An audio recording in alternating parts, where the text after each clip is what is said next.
प्यारे बच्चों, आज हम संस्कृत की पुस्तक रुचिरा भाग 2 के चतुर्थ पाठ यानी चौथे पाठ का अध्ययन करेंगे, जिसका शीर्षक है हास्य बाल कवि सम्मेलन। बच्चों, यह पाठ छोटे बालक कवियों द्वारा हास्य कविताएं प्रस्तुत की गई, यानी इस पाठ में बच्चों द्वारा या बच्चे जो है कवि बालक कवियों द्वारा हास्य कविताएं प्रस्तुत की गई है। तो आइए हम देखते हैं हमारे पाठ को। स्टार्टिंग से देखना। विविध वेशभूषाधारिणः चत्वारः बालकवयः मंचस्य उपरि उपविष्टाः सन्ति। विविध यानी अनेक प्रकार की, वेशभूषाधारिण वेशभूषा धारण किए हुए, चत्वारः चार, बालकवयः बालक कवि, मंचस्य मंच के, ऊपरी ऊपर, उपविष्टा बैठे, सन्ति यानी हैं। अनेक प्रकार की वेशभूषाएं धारण किए हुए चार बालक कवि मंच के ऊपर बैठे हुए हैं। वैसे ये आपको चित्र में भी दिखाई दे रहा है ना? तो ठीक है, आगे देखें। अद्य श्रोतारः हास्य कविता श्रवणाय उत्सुकाः सन्ति, कोलाहलं च कुर्वन्ति। अधः यानी नीचे, श्रोताः यानी श्रोतागण यानी सुनने वाले, हास्य कविता श्रवणाय हास्य कविता सुनने के लिए, श्रवणाय यानी सुनने के लिए, उत्सुकाः उत्सुक, सन्ति यानी हैं, कोलाहलम शोरगुल, च और कुर्वन्ति कर रहे हैं। देखना अभी इसको, अद्य से नीचे श्रोता हास्य कविता सुनने के लिए उत्सुक हैं और शोरगुल कर रहे हैं या शोर मचा रहे हैं। तो फिर देखना, संचालकः अलम कोलाहलेन अद्य परम हर्षस्य अवसरः यत् अस्मिन् कवि सम्मेलने काव्यहन्ता कालयापकाश्च भारतस्य हास्य कवि धुरन्धरा समागताः सन्ति। एहि कर्तलध्वनिना वयम एतेषां स्वागतं कुर्मः। एक एक शब्द का अर्थ देखना। संचालक यानी आयोजन को संचालित करने वाला, अलहम मत करो, कोलाहल शोर। तो सबसे पहले संचालक महोदय स्टेज पर आते हैं और वो क्या कहते हैं देखना, अलम कोलाहलिन शोर मत करो, अलम यानी मत करो, कोलाहलिन यानी शोर मत करो, अद्य आज, परम बड़े, हर्षस्य हर्ष का, अवसर यत की, अस्मिन इस कवि सम्मेलन में, काव्यहंतार यानी काव्य को नष्ट करने वाले, काव्यहंतार का मतलब क्या होता है, काव्य को नष्ट करने वाले, कालयापकाश यानी समय को बर्बाद करने वाले, भारतस्य भारत के, हास्य कवि धुरंधरा यानी श्रेष्ठ, समागता आए, संति है। एक साथ देखना, अद्य परम से, आज बड़े हर्ष का विषय है कि इस कवि सम्मेलन में काव्य को नष्ट करने वाले और समय को बर्बाद करने वाले भारत के धुरंधरा यानी श्रेष्ठ हास्य कवि आए हैं। बच्चों, ये हास्य कवि सम्मेलन है, इसलिए कहा गया है कि हास्य में तो एक हंसी मजाक ही चलता है, तो यहाँ सभी काव्य को नष्ट करने वाले और समय को बर्बाद करने वाले श्रेष्ठ कवि धुरंधर आए हुए हैं, ऐसा कहा है। यही आइए करतल ध्वनिना यानी तालियों की आवाज से, वयम हम सब, एतेषाम इनका, स्वागत कुर्मः करें। आइए तालियों की ध्वनि के साथ हम सब इनका स्वागत करें। तो देखिए, गजाधरः सर्वेभ्यो अरसिकेभ्यो नमो नमः। प्रथम तावद अहम आधुनिक वेद्यम उद्देश्य स्वकीय काव्य श्राम्यामि। अब देखना, गजाधर यानी सबसे पहला कवि आता है, यानी ये चार कवि यहाँ जो स्टेज पर बैठे हैं उनमें सबसे पहले कौन आता है, गजाधर। सर्वेभ्यो यानी सभी को, ये जो एस आपको दिख रहा है इसको अवग्रह कहते हैं, ठीक है, क्या कहते हैं, ये अवग्रह का चिन्ह है और इसका उच्चारण कैसे होता है, अ से। तो सर्वेभ्यो सभी, अरसिकेभ्यो यानी अरसिक का मतलब नीरस, नमो नमः मेरा नमस्कार है, सभी अरसिक अर्थात नीरस लोगों को मेरा नमस्कार है। प्रथम पहले, तावद तो, अहम में, आधुनिक वेद्यम यानी चिकित्सक, उद्देश्य को, स्वकीयम अपने द्वारा लिखी गई, अपने द्वारा रची गई, अपने खुद की, काव्यम श्राम्यामि कविता को सुनाता हूँ। अब इसको एक साथ देखना। सभी अरसिक अर्थात नीरस लोगों को मेरा नमस्कार। पहले तो मैं आधुनिक वेद्य को उद्देश्य बनाकर अपने स्वयं की कविता सुनाता हूँ या काव्य को सुनाता हूँ। अब देखो उसका काव्य क्या है। वेद्यराज नमस्तुभ्यम यमराज सहोदर, यमस्तु हरति प्राणान वेद्य प्राणान धनानि च। एक एक शब्द का अर्थ देखना। वेद्यराज यानी चिकित्सक, नमः यानी नमस्कार, तुभ्यम तुमको, यमराज यमराज, सहोदर यानी भाई, यमः यमराज, तू तो, हरति हरता है, प्राणान प्राणों को, वैद्य चिकित्सक, प्राणान प्राणों को, धनानि धन को, च यानी और। अब देखना वो उसकी कविता में क्या कहता है। यमराज सहोदर से स्टार्ट करेंगे। हे यमराज के भाई वैद्यराज, यमराज सहोदर यानी यमराज के भाई, हे यमराज के भाई चिकित्सक, तुमको मेरा नमस्कार। यमस्तु हरति प्राणन, यमराज तो केवल प्राणों को हरण करते हैं। क्या करते हैं? यमराज तो केवल प्राणों का हरण करते हैं। वैद्य प्राणान धनानि च, चिकित्सक तो प्राणों और धन दोनों का हरण करते हैं। एक बार वापस देखना। हे यमराज के भाई चिकित्सक, तुमको मेरा नमस्कार। यमराज तो केवल प्राणों का हरण करते हैं, लेकिन परंतु चिकित्सक तो प्राण और धन दोनों का हरण करते हैं। आगे देखना। सर्वे उच्चै हसंती, सर्वे यानी सभी, उच्चै यानी जोर से, हसंती हंसते हैं, सभी जोर से हंसते हैं। आगे देखें। कालांतक, अरे वेद्यास्तु सर्वत्र परंतु न ते मादृशाः कुशलाः जनसंख्या निवारणे, ममापि काव्यम इदम श्रवन्तु भवन्तः। वो तो पहला कौन था? गजाधर। अब आता है दूसरा कवि कालांतक। कालांतक, देखो बच्चों यहाँ हास्य कवि सम्मिलित उनके नाम भी कुछ अजीब से ही है। काल यानी मृत्यु, अंतक यानी अंत करना यानी यमराज। अब आगे एक एक शब्द देखें। अरे वेद्यास्तु वैद्य तो या चिकित्सक तो, सर्वत्र सभी जगह, परंतु न नहीं, ते वे सब, मादृशा मेरे जैसे, कुशलाः कुशल, जनसंख्या निवारणे जनसंख्या निवारण में, ममापि मेरे भी, काव्यम काव्य को, इदम यह, शृण्वन्ति सुनो, भवन्तः यानी आप सभी। अब इसको एक साथ देखना। कालांतक क्या कह रहे हैं। अरे चिकित्सक तो सभी जगह होते हैं, सर्वत्र यानी सभी जगह, चिकित्सक तो सभी जगह होते हैं, परंतु ते से लेना, वे सब मेरे जैसे कुशल जनसंख्या निवारण, सॉरी एक बार वापस इसको देखना। अरे चिकित्सक तो सभी जगह होते हैं, परंतु वे सब मेरे जैसे जनसंख्या निवारण में कुशल नहीं होते हैं। क्या कह रहा है कालांतक? चिकित्सक तो सभी जगह होते हैं, परंतु वे सब मेरे जैसे जनसंख्या निवारण में कुशल नहीं होते हैं। ममापि काव्यम इदम श्रृण्वन्तु भवन्तः, भवन्तः आगे आ जाएगा, आप सभी मेरे इन काव्यों को भी सुने या मेरे यह काव्य को सुने। अब देखना वो क्या सुना रहा है।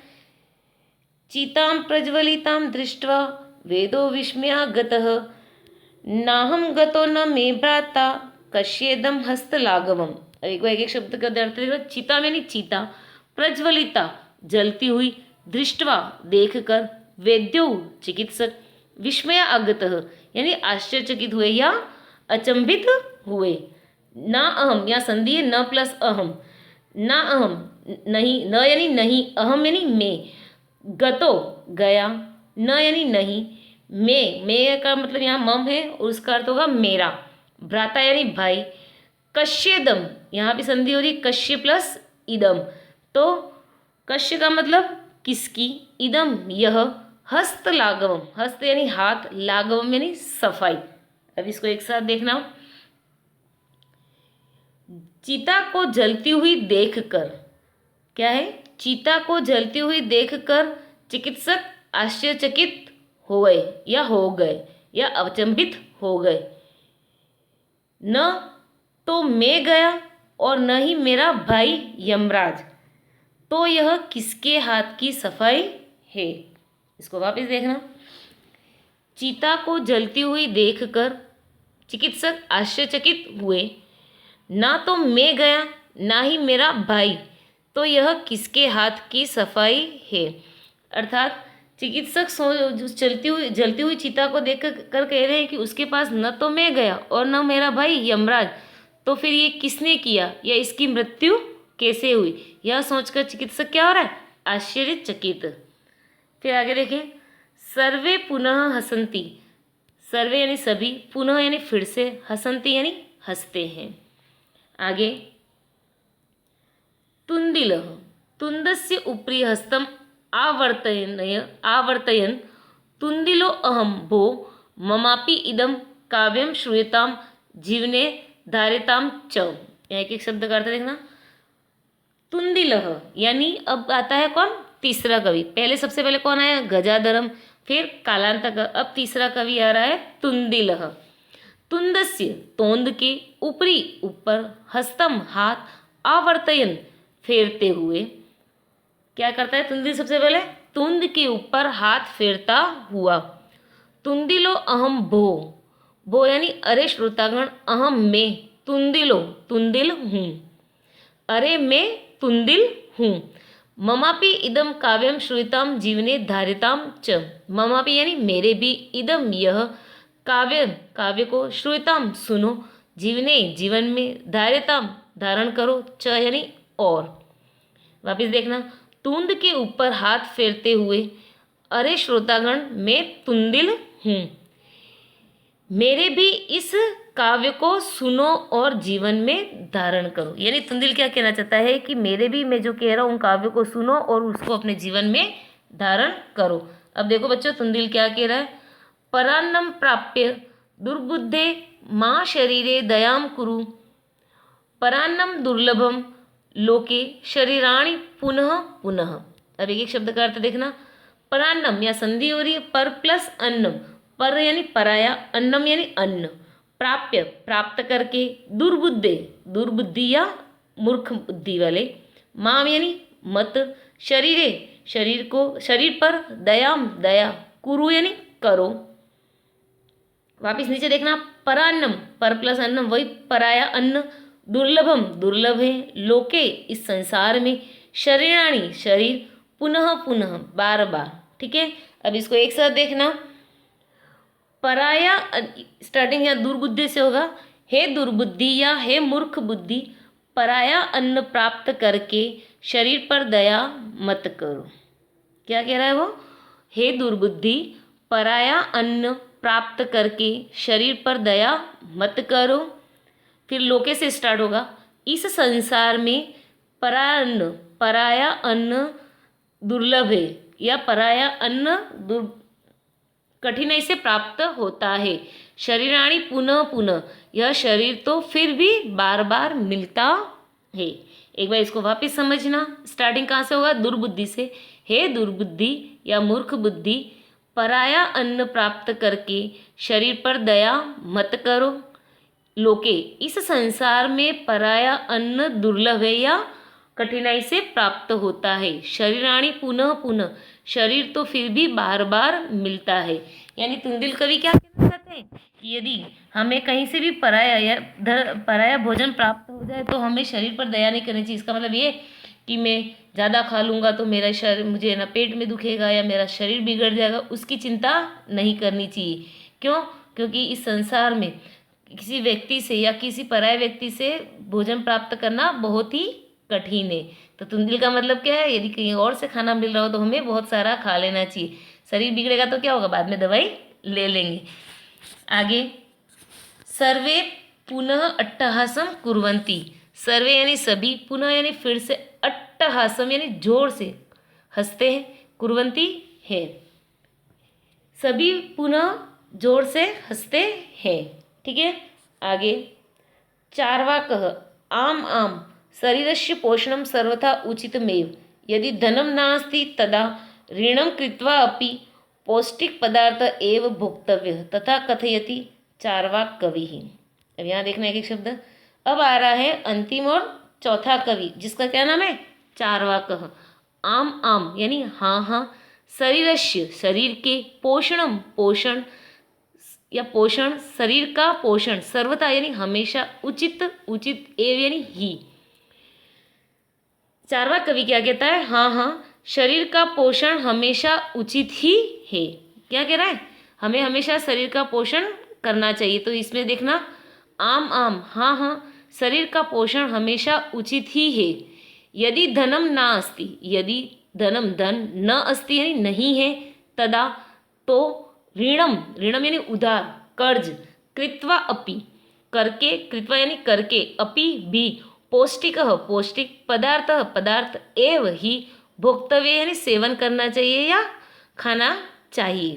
अब वापस देखना यहाँ से यदि धनम से, यदि धन नहीं है तो भी, या तो कर्ज करके या उधार लेकर भी पौष्टिक पदार्थ का ही सेवन करना चाहिए, या हमें पौष्टिक पदार्थ ही करना चाहिए। तथा कथयति चार्वाक कवि, तथा यानी तब, कथयति कहते हैं, चार्वाक कवि। तो चार्वाक कवि कहते हैं। अब क्या कहते हैं देखना आगे वाली लाइनों में। याव जीवते सुखम जीवेद ऋणम कृत्वा घृतम पीवेद। अब देखना, यावत जब तक, जीवेत यानी जीवो, सुखम सुख से, जीवेद यानी जीवो, ऋणम कर्जा, कृत्वा करके, घृतम घी, पीबेत पियो। इस लाइन को देखना, यावत जीवते से, जीवेत से, जब तक जियो सुख से जियो, कर्ज करके घी पियो। चार्वाक कवि क्या कह रहे? या तुंदिल की बात पे आगे बढ़ रहे, वो क्या कह रहे देखो, यावत जीवेत सुखम जीवेत, जब तक जियो सुख से जियो, कर्जा करके घी पियो। आगे देखना, श्रोतारः तर्हि ऋणस्य प्रत्यर्पणम कथम। तो ना, श्रोतारः यानी श्रोतागण, तर्हि तो, ऋणस्य यानी कर्ज का, प्रत्यर्पण यानी चुकाएंगे, कथम कैसे। तो ऋण को कैसे चुकाएंगे? कौन पूछता है? जो नीचे ऑडियंस श्रोता सुन रहे हैं ना, उनमें से एक पूछता है, तर्हि तो कर्ज को कैसे चुकाएंगे या लौटाएंगे। प्रत्यर्पण यानी लौटाना, कैसे लौटाएंगे। तो आगे देखना, चार्वाकः श्रूयताम मम अवशिष्ट काव्यम, श्रूयताम मम अवशिष्ट काव्यम यानी श्रूयताम यानी सुनो, मम यानी मेरे, अवशिष्टम यानी बचे हुए, काव्यम काव्य को। तो जब उसने वो लाइन बोली ना, जब तक जियो सुख से जियो, कर्जा करके घी पियो, तो उनमें से एक श्रोता ने पूछा कि फिर हम कर्ज कैसे चुकाएंगे। तो उसके ऊपर चार्वाक कवि अपनी बात रखते हैं, सुनो मेरे बचे हुए काव्य को। यानी चार्वाक कवि क्या कहते हैं, मैंने अभी एक ही लाइन बोली है, मेरे आगे के काव्य को तो सुनो। तो क्या कहते हैं देखो, घृतम पीत्वा श्रमम कृत्वा ऋणम प्रत्यर्पेत जनः। अब देखना, घृतम घी, पीत्वा पीकर, श्रमम परिश्रम, कृत्वा करके, ऋणम कर्ज को, प्रत्यर्पजेत, प्रत्यर्पयेत यानी चुका दो या लौटा दो, जन यानी लोगों को, घी पीकर परिश्रम करके लोगों का कर्ज लौटा दो या चुका दो। चार्वाक कवि ने क्या कहा, जब श्रोता ने पूछा कि कर्ज कैसे लौटाएंगे, तो चार्वाक कवि क्या कहते हैं, घी पीकर परिश्रम करके लोगों का कर्ज चुका दो। ठीक है, आगे देखना, काव्य पाठ श्रवण उत्प्रेरितः एकः बालको अपि आशु कवितां रचयति हास्यपूर्वकम च श्राव्यति। अब यहाँ देखना, चार्वाक कवि की तो बात हो गई। तो देखो, काव्य पाठ श्रवण, काव्य पाठ को सुनकर, उत्प्रेरित उससे उत्प्रेरित होकर, एक बालको, वो ऐसा है, मैंने बोला था इसको अवग्रह कहते हैं और इसका उच्चारण कैसे होता है, अ। तो बालको अपि, बालक अपि यानी भी, आशु कविता का मतलब क्या होता है बच्चों, तुरंत रचेगी, यानी ऊपर मंच पर वो बोल रहा है और नीचे उस बच्चे ने तुरंत रची। तो आशु कविता में यानी शीघ्र लिखी हुई कविता, रचयति यानी रचना करता है, हास्यपूर्वकम हंसते हुए, च यानी और, श्राव्यति सुनाता है। तो देखना, काव्य पाठ को सुनकर उत्प्रेरित एक बालक भी आशु कविता की रचना करता है या बनाता है और उसे हंसते हुए सुनाता है। अब देखो उस बच्चे ने क्या कविता की रचना की है। बालक श्रूयताम श्रूयताम भो, क्या है? एक मिनट रुकना बच्चों।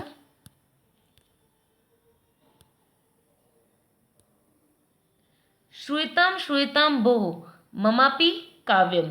तब देखना यहाँ क्या है, श्रूयताम श्रूयताम भो शब्द पहले आ जाएगा। अरे श्रूयता मैंने सुनो, श्रूयता मैंने सुनो, अरे सुनो सुनो, ममापि काव्यम, ममापि यानी मेरे भी, मम यानी मेरे, अपि यानी भी, काव्यम यानी काव्य।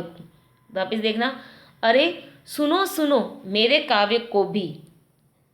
गजाधरम कविम चैव तुंदिलम भोज्यलोलुपम कालांतकम तथा वेद्यम चार्वाकम च नमाम्यहम। अब इसको एक एक शब्द को देते हैं। गजाधरम यानी गजाधर, कविम कवि को, च यानी और, एव ही या जैसे, तुंदिलम तुंदिल को, भोज्यलोलुपम भोजन के लोभी, कालांतकम तथा वेद्यम कालांतक तथा वेद्यम चिकित्सक, चार्वाकम चार्वाकम च चार्वाक को, च यानी और, नमामि यानी नमस्ते करता हूँ, अहम यानी मैं। अब इसको एक साथ देखना। वह जो जिस बच्चे ने वो आशु कविता रची थी ना तुरंत वाली, अब वो क्या सुना रहा है देखो। गजाधर जैसे कवि को, क्या है? गजाधर जैसे कवि को और भोजन के लोभी तुंदिल को, कालांतक जैसे वैद्य को और चार्वाक कवि को मैं नमस्कार करता हूँ। क्या कहा उसने? गजाधर जैसे कवि को और भोजन के लोभी तुंदिल को, कालांतक जैसे वैद्य को और चार्वाक को मैं नमस्कार करता हूँ। आगे देखना।